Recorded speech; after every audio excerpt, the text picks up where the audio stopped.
Bien, vamos a realizar el último video referente a la unidad 2. Ahora que ya conocemos básicamente los elementos, ¿no? Y cómo interpretar las nomenclaturas en un diagrama de instrumentación, vamos a analizar un ejemplo de un diagrama PID y luego se les enviará un trabajo y finalmente una lección.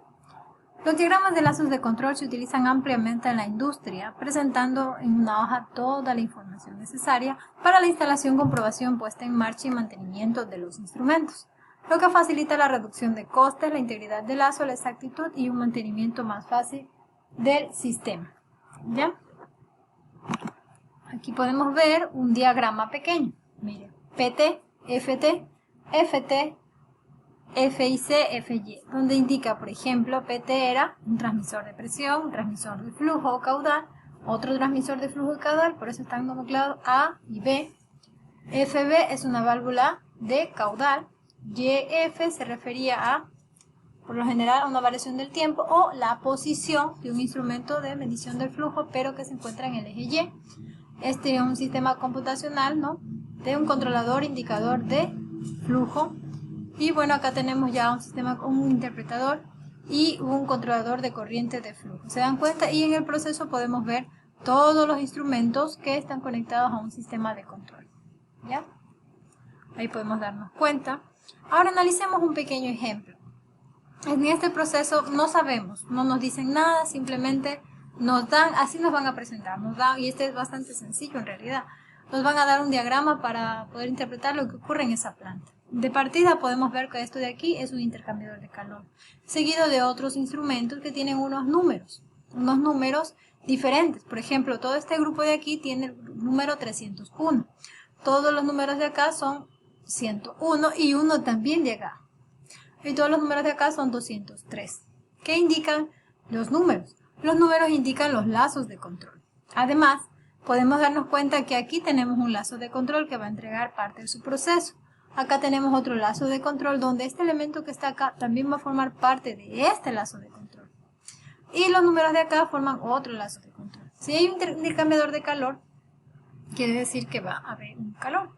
Si aquí tenemos el ingreso de vapor a través de esta válvula, ¿no es cierto? Tenemos el símbolo de válvula. Y acá tenemos el ingreso de un fluido del proceso, probablemente sea un líquido, ¿no? Pero como es el fluido ya del proceso en sí, viene con una línea continua. Y asimismo tiene una válvula. Quiere decir que finalmente se van a mezclar y van a dar un resultado y otro. ¿Pero qué pasa en realidad? Bien, aquí tenemos una válvula y aquí tenemos una válvula de temperatura, está indicando, ¿verdad? Y por ejemplo están en campo. Acá tenemos un transmisor de temperatura, es decir que la entrada de vapor la interpretará como una señal. Esta es una señal neumática, ¿ya? Porque es de vapor, recuerden, gas. Entonces, esta señal será interpretada a una medida estándar, que puede ser electrónica, hacia el controlador. Probablemente sea de 4 a 20 miliamperios, que va al controlador y se comunica para que le indique cuánto debe abrir o cuánto debe cerrar esta válvula. Guiada de esto, va al transmisor de temperatura y va a la señal que toma la señal del intercambiador de calor. Ya. Ahora bien, por otro lado tenemos otro lazo de control, el lazo de control 101, ¿no es cierto? Veámoslo después a analicemos primero el resultado. Del resultado del fluido de vapor del proceso con el vapor. Ya, veamos.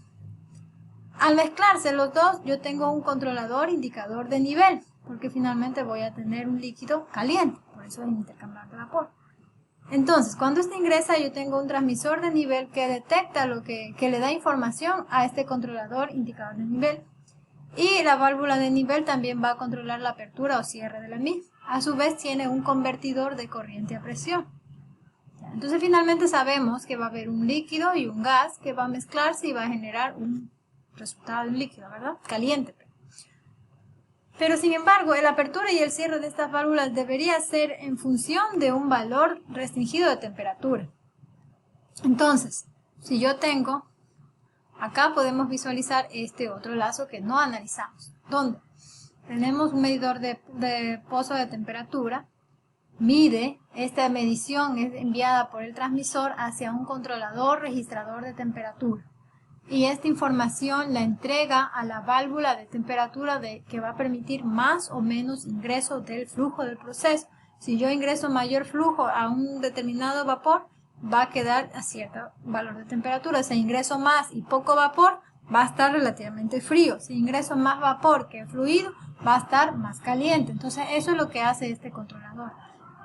En tal caso, si existe una alarma, si llegase a existir una alarma, tenemos un switch de temperatura que luego va a temperatura de alarma, pueden ver dos. Un switch de temperatura donde ya están diciendo que este es uno de seguridad, ¿ya? Y esta de aquí es una alarma, pero indicadora de una temperatura baja, recuerden la L. Y este simplemente es que cuando ya está a cierto valor se dispara y bloquea la señal y ya el proceso se detiene. Por eso tiene la palabra S de seguridad. Que indique S significa que en el momento que se acciona, el proceso se detiene porque hubo alguna anomalía, porque hubo un incremento excesivo en algo. Entonces, para proteger todos los elementos, los instrumentos y de por sí a los operarios y a los usuarios que están dentro del proceso, se activa y detiene por completo el proceso. ¿Ya? Ahora analicemos. Veamos, aquí tenemos el intercambiador de calor del proceso, la válvula de nivel montada en el campo con número de lazo 203, el transmisor de nivel, convertidor de presión a corriente, válvula de control de falla cerrada. Esa también indica lo de ahí, ¿no? Entonces aquí tenemos un controlador e indicador de nivel montado, válvula de control de falla abierta. Si se dan cuenta que aquí, por ejemplo, tenemos FO, que es el flujo, pero no dice la palabra B, pero es obvio que esto es una válvula. Entonces acá en cambio tenemos FC de close y F de flux, de fluido o de flujo. Entonces es obvio, o de caudal, ¿no es cierto? Es obvio que aquí no tiene una palabra B, pero se puede ver claramente que es una válvula y por eso aquí tenemos una válvula de nivel. Sin embargo, para poder identificar estas letras adicionales que van a encontrar en los diagramas, ustedes se pueden dar cuenta que estas son en caso de falla. En caso de un incremento de temperatura, envía más flujo para que se contrarrestre la misma. O si en caso de que está, qué sé yo, ya en el resultado está llenando ciertas latas con este fluido, esta mezcla de fluido, y de pronto hay algún problema, simplemente la cierra y el proceso se detiene. ¿Ya? Por eso podemos ver aquí válvula de control falla abierta, termopozo montada en el campo, transmisor de temperatura, la señal neumática, la señal eléctrica, válvula de temperatura, controlador y registrador de temperatura, interruptor de temperatura, en el lazo 101, alarma de nivel bajo de temperatura, transmisor de temperatura, controlador indicador de temperatura, pero si se da en el signo, ya va indicando en la posición en la que está. Ahora bien, aquí tenemos. ¿Qué era el intercambiador de calor? Es un dispositivo diseñado para transferir calor entre dos fluidos o entre la superficie de un sólido y un fluido en movimiento. Son elementos fundamentales en los sistemas de calefacción, refrigeración, acondicionamiento de aire, producción de aire, etc. Ya se pasó rápido. Esta era la primera parte que habíamos analizado. Aquí tenemos la descripción de la misma, que básicamente es lo que les digo. ¿Ya?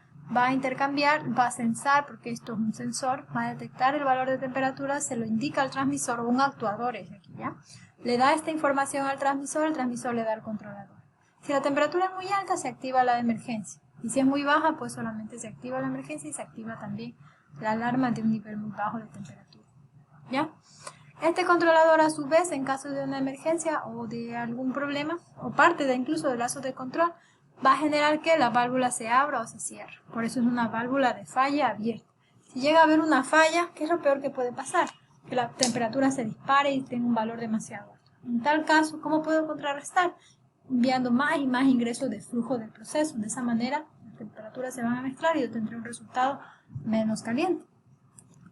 En la siguiente podríamos ver la otra parte que habíamos analizado. El ingreso del vapor es determinado en función de la apertura del cierre de la válvula de temperatura. Esta información neumática, ¿sí ven?